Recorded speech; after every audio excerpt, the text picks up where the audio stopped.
మహాదశలో బుధభుక్తి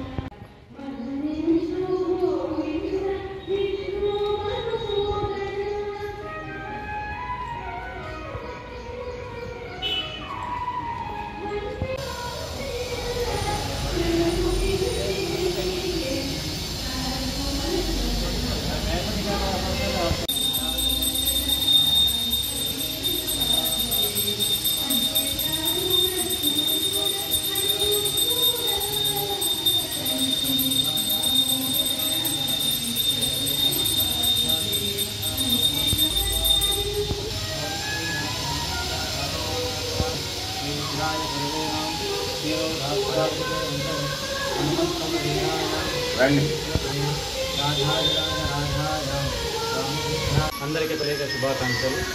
ఈరోజు చాతుర్మాస ప్రారంభము, అలాగే ఆషాఢమాస శుక్ల ఏకాదశి తొలి ఏకాదశి, దీనిని శయన ఏకాదశి అంటారు.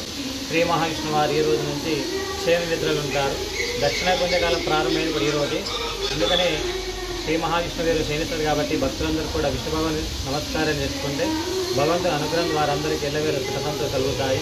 అలాగే వర్షాలు సమృద్ధిగా పండాలని చెప్పేసి మొట్టమొదటిగా ఆషాఢమాసన తొలి ఏకాదశి కాబట్టి ఈ ఏకాదశి తొలి ఏకాదశిగా పేర్కొనిస్తున్నారు.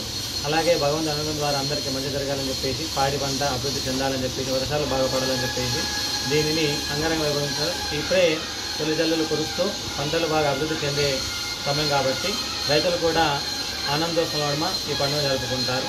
అందరికీ కూడా తొలి శుభాకాంక్షలు. జై శ్రీరామ్.